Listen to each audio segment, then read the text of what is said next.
this will truly change the way that we create.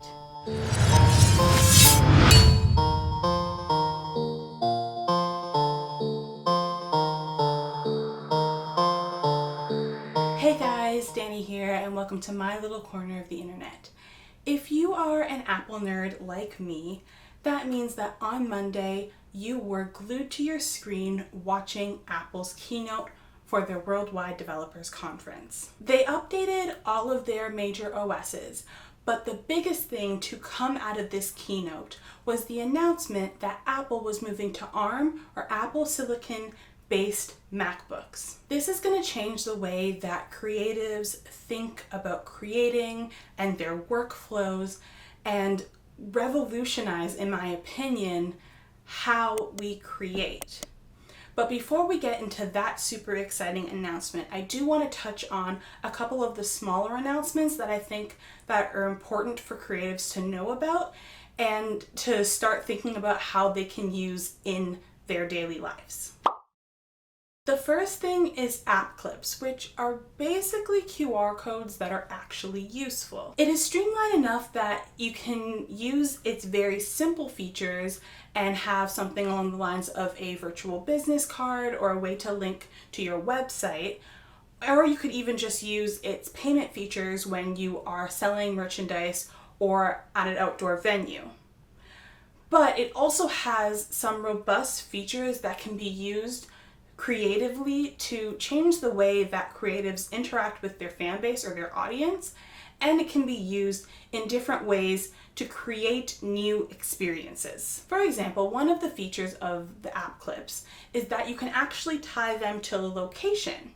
So what you could potentially do is create a scavenger hunt across an area to get pieces of a puzzle and send your fan base on this kind of hunt in order for them to get maybe a discount code or a free product or something, but in the same breath, get them to be connecting with other people who have similar interests, like interest in the art that you make. They also have something that you can use as a signage that is tagged, and they use NFC as well as QR code kind of features. So there is a ton of stuff once this is developed and fully takes off as a platform that creatives can use to help them interact with their audience and make the customer experience so much better.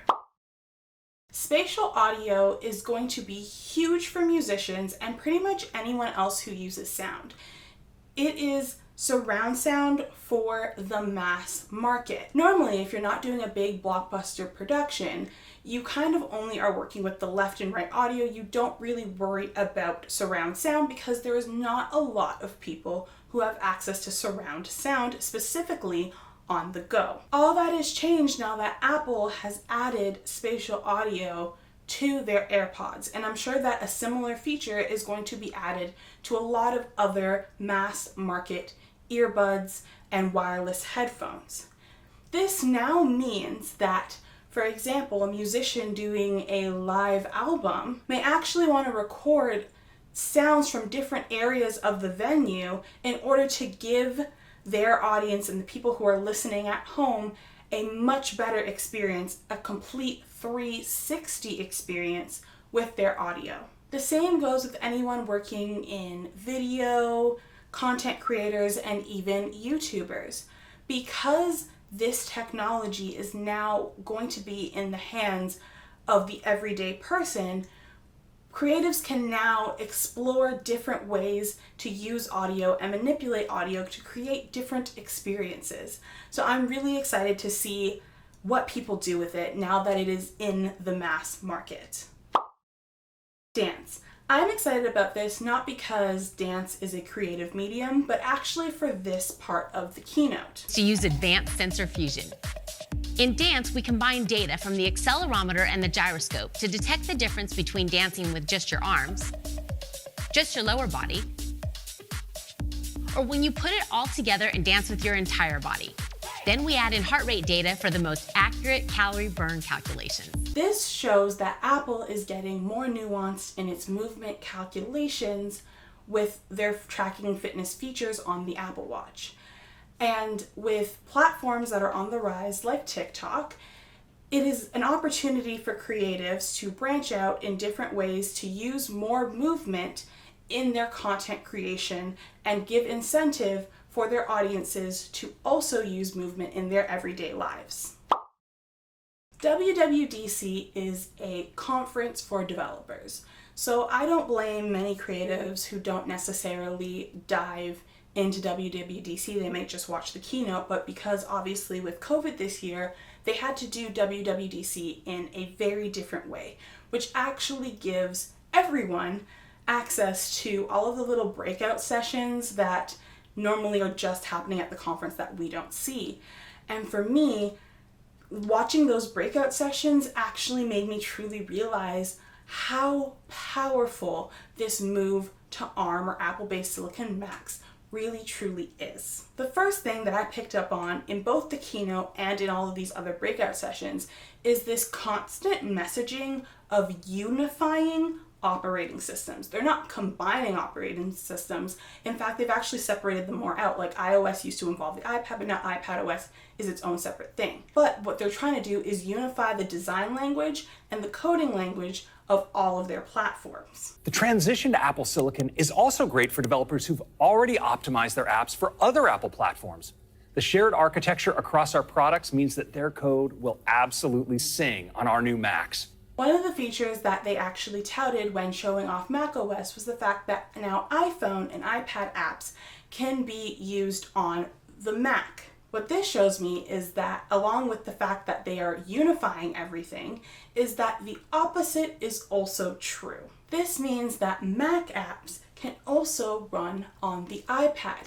They even made a point to emphasize the fact that they had completely rebuilt their pro apps like Final Cut and Logic to now be on this unified operating system coding language. We built everything as native for Apple Silicon.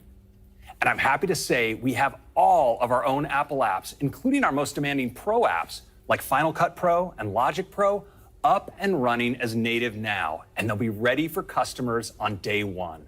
To me, this means that Mac apps will be coming to the iPad. So things like Logic and things like Final Cut will finally come to the iPad, which already changes the way that creatives will work. Imagine being on the bus and being able to have an idea for your song and quickly edit it.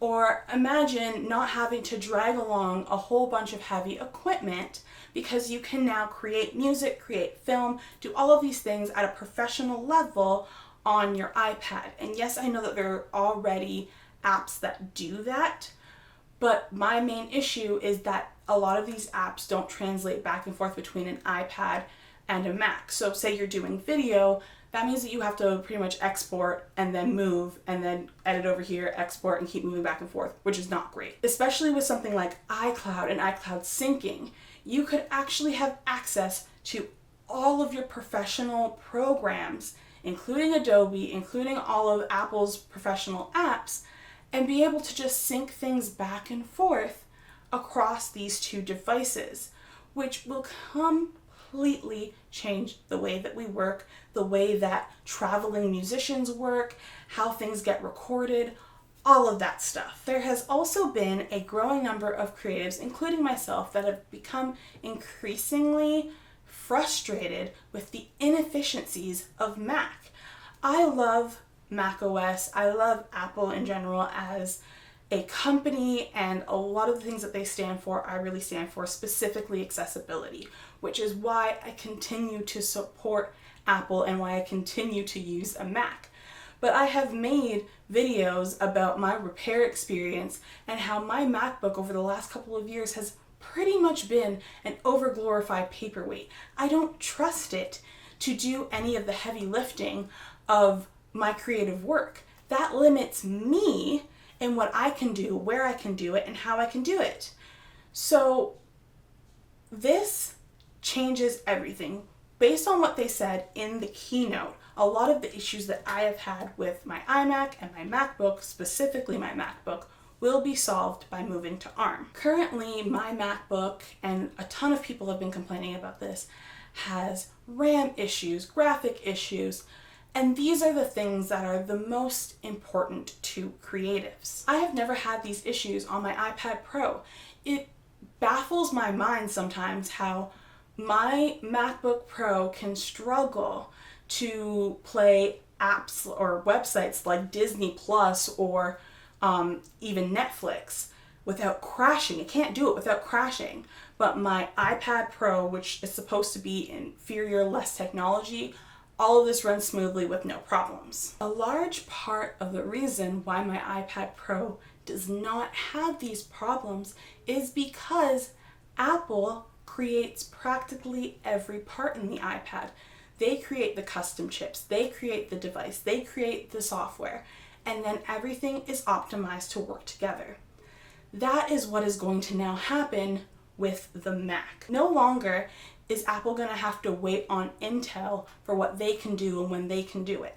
Intel has this roadmap that they have been failing to meet the timelines for this roadmap for years, which then puts Apple in this position where they can only iterate so much because they are constrained by Intel's progress. All of these issues are going to be resolved.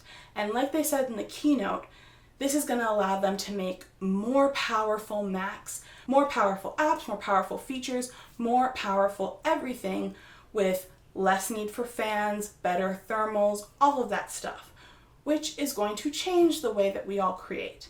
Imagine not needing a desktop. Imagine being able to create like Pixar levels of animation on a MacBook. That is where we're going to get at this point with Apple making its own silicon versus waiting on a third-party company. What ARM means for the Mac is that we are going to get more powerful, more feature-rich, more useful products in the Mac from Apple at a very fast rate. And that is going to affect how we create because we are almost constrained by the devices that we own, and especially younger creatives, people who are just coming out who cannot afford, an iMac Pro or a Mac Pro or all these expensive equipment. They are now able to flex their creative muscles in a machine that can suit those needs at a lower price. And to me, that is just the most amazing thing to think about, because I cannot wait to see what people create with the power that Apple is going to now be able to give them. I am extremely, extremely excited to see all of the amazing creative things that come out of this change and to see what people create because of it. If you like this video, give it a thumbs up and consider subscribing. I make weekly videos. I want to hear what you guys' opinion on this switch to ARM is for Apple and what you think you'll be able to create because of it. You can reach out to me and answer that question either on my Twitter, my Instagram, or in the comments down below. I will see you guys again next week. Bye. Pick it up, pick it up, pick it up, pick it up. You see the drippy, I'm fitted up. Hop in my car and the giddy up. Secure the bag, yeah, I get the bus. Pick it up, pick it up, pick it up. You see the drippy, I'm fitted up. Hop in my car and the giddy up. Secure the bag, yeah, I get the bus. Pick it up, pick it up, pick it up, pick it up. I've been on the flex since flex on. Neighborhood.